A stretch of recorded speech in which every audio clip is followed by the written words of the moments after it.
అమ్మగరిట ఛానల్కి స్వాగతం. ఈరోజు మా పాలబ్బాయి వాళ్ళది గేదె నిందంటండి. మేడం గారు జిన్నిపాలు తెచ్చాను అని ఒక 1/2 లీటర్ పట్టుకొచ్చాడు. అవి నేను మీకు జిన్ని ఎలా వండాలో చూపిస్తాను. ఒక గ్లాసు జిన్నిపాలు అంటే ఈనని పూట పాలు అన్నమాట.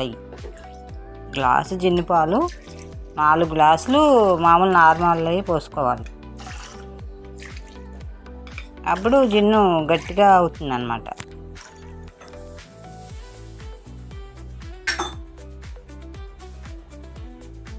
ఆ పాలలో 1 కప్పు బెల్లం పొడి,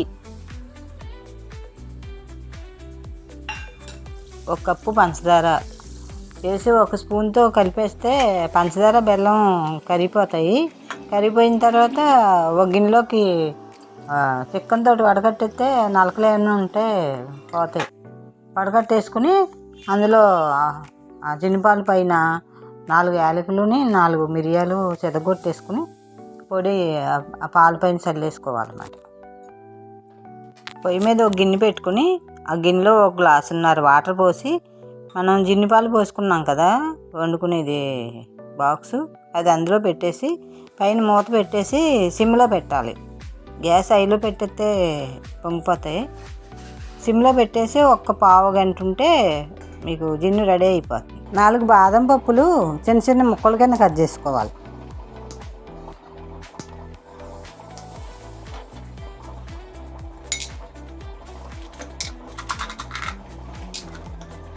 స్టవ్ మీద బాణలు పెట్టి అది వేడెక్కిన తర్వాత 1 స్పూను నెయ్యి వేసి ఈ కట్ చేసిన బాదం పప్పులు 2 స్పూన్లు జీడిపప్పు దోరగా కలర్ వచ్చేలాగా వేపించుకోవాలి.